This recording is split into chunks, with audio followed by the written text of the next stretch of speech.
That could have been very serious. Okay, this one I've been saving for a while, but I'll do a proper one. In fact, I will be writing a book. But, I've got so much to do. First things first, bit by bit, I've got to learn, get my studies. Okay? Then, don't worry, the books will come. Anyhow, this is the Prohibition half rant.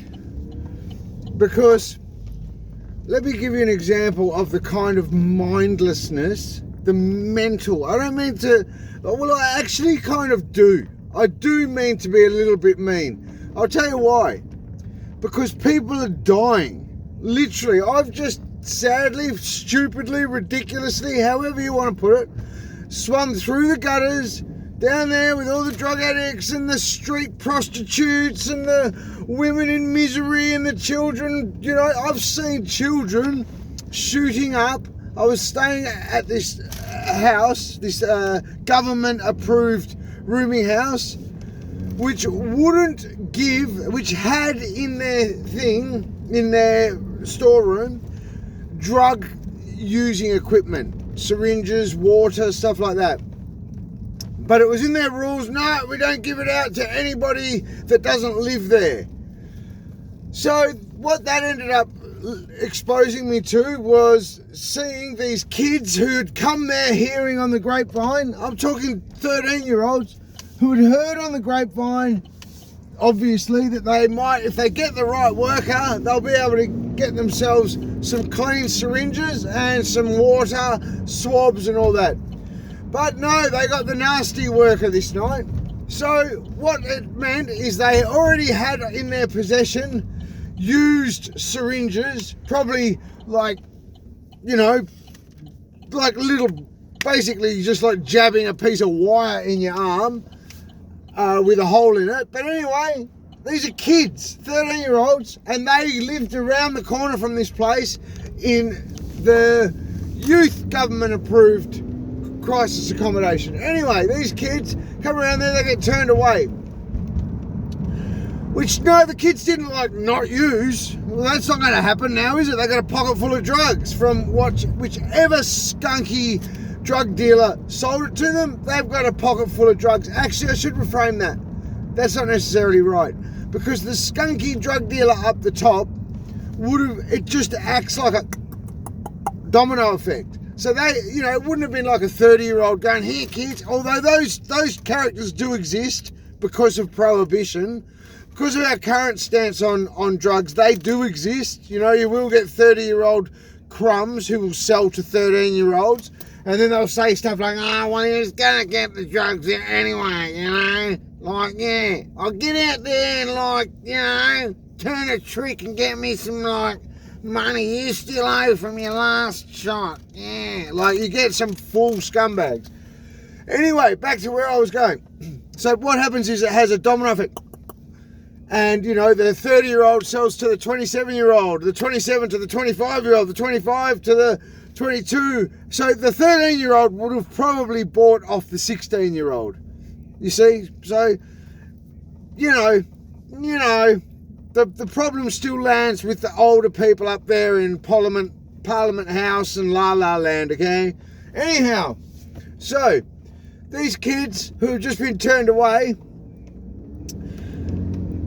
had their used syringes, couldn't get their clean gear, bugger it. They ended up drawing up water out of a puddle and then shooting up with their shared one needle. Now, that's the mindlessness that lives in addiction. So you got to remember, with drug addiction, I'm not talking about racking a line of coke, popping an ecstasy, going out clubbing once a month. I'm talking about full-blown, not much else in your life but drugs kind of addiction. There's no logic to it. Now, they know this. In fact, they say things, the experts will say things, hey, just there's one thing to know with addiction. With regards to addiction, just remember one thing. There is no common sense. Like, they know it has a hold on the brain. Anyhow.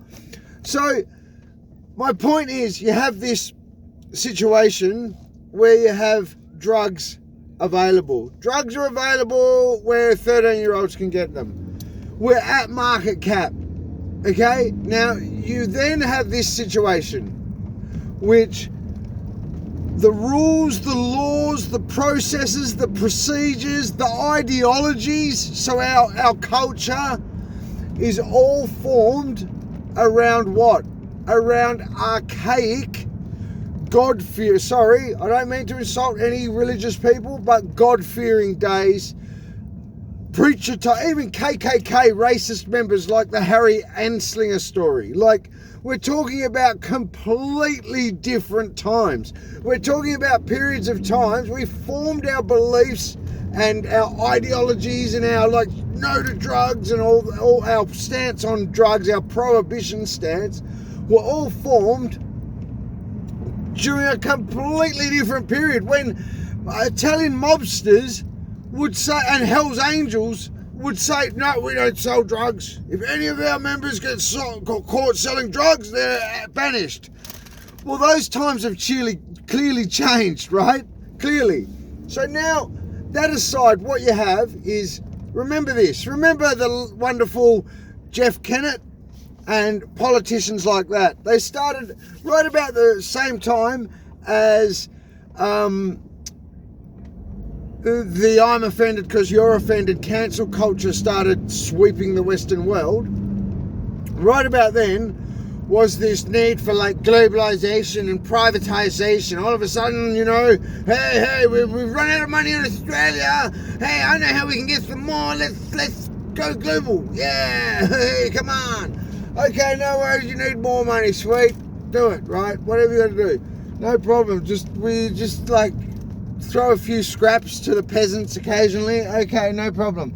So, in that era where they're privatising everything, you could hear them often chanting things like, hey, you know, look, it's a user pays world. Like, if somebody wants to drive down a road, you know, you're not happy with tolls. Hey, listen to this, ladies and gentlemen. Well, why would you have to pay for a road if you're not using it? It just doesn't make sense. So why wouldn't we toll it? So that way the people that are using it are paying and you're not. You know, bollocks like that. Or, hey, since we've had user pays, now we can specialize things. So, you know, you can, like, if you want a nice rom-com, well, there's heaps more to choose from on Netflix ever since we've had pay TV.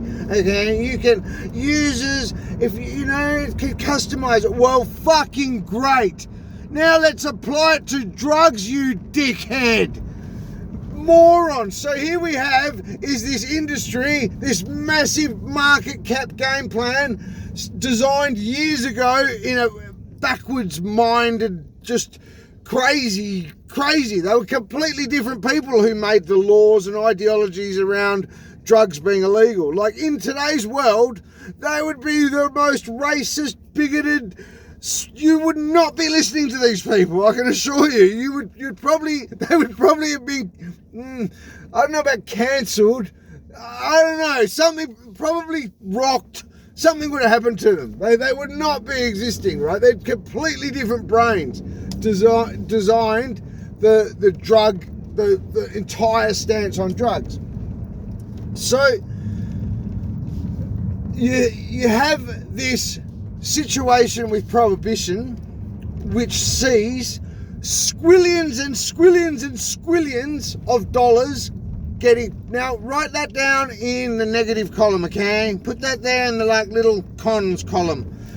You have squillions going out on law enforcement, including prisons, courts, the whole gamut, right? Including that, we could break it down if you want into, but not while I'm driving, okay? Like, geez, this is hard enough as it is, doing this like head math. Okay, so you have all this money going out on the law enforcement side, and it is a lot of money, okay? You've got all this money going on law enforcement. including the ever-present risk that your frontline, morale-depleted, very brave police officers are going to turn to the dark side because they're sick of getting donuts done around them by a 25-year-old in a Lambo. Basically, the enticement is great, okay? So you have all these cons surrounding it being the policing of it, the jailing of it, the courts of it. Look at the court system. The court system is chockers. People are getting let out because the court system is chocked up 2 years ahead. I mean, and it is madness. Then switch into that the crimes, nobody's running around doing burgs and desperate armed robs and rummaging through stuff because they don't have some strong motivation like drug addiction pushing them. Believe me, if they haven't got that addiction to drive their desire to, they're not going to steal off you, okay? Which then has a knock-on effect, because what happens?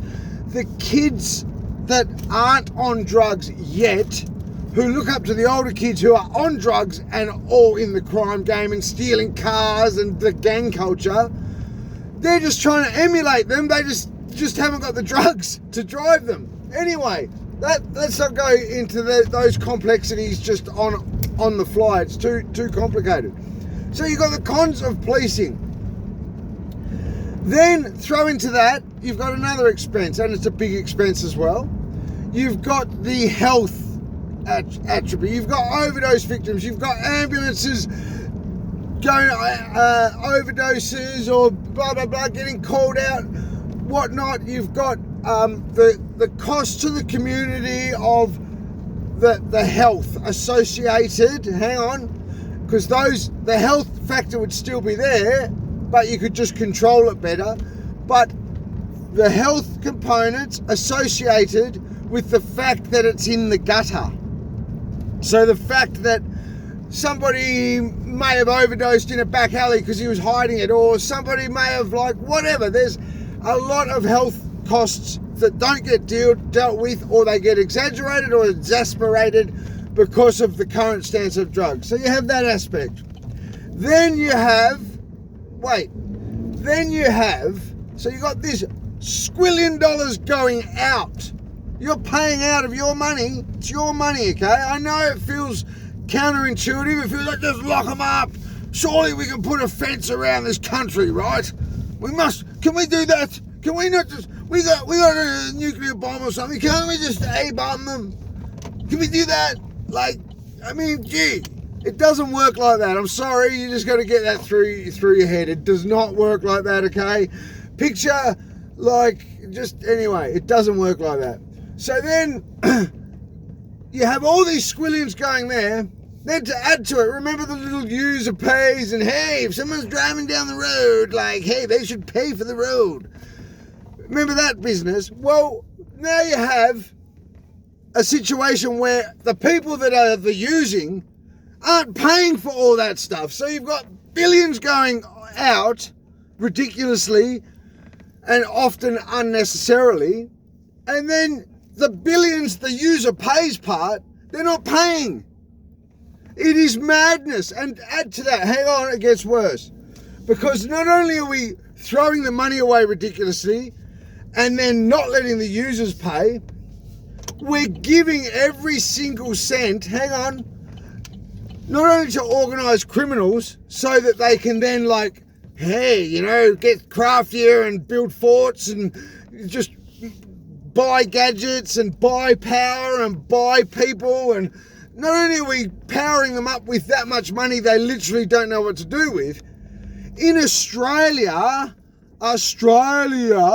sorry, I know there's stuff going on in Gaza, Ukraine, and a lot of other places which is horrible, but there's a lot of ill and suffering in Australia. As much as it might be a bit more boring than, you know, like watching the little doom goblin sailing through the Mediterranean while she leaves 200 poor Somalians. All right, don't worry about you, fuck you. Yeah, you remember that one. So now you've got the money spent. So you've got all this money going to law enforcement. You've got all this money going into the hands of organised crime. But hang on, probably 70% of that money is going offshore, removed from the economy. Bye-bye, see ya, into a little offshore Bitcoin account, buying the El Chapos of this world another condo. What madness is that? What absolute, like, if you were to say, right here, I got a situation, let's deal with this problem like this.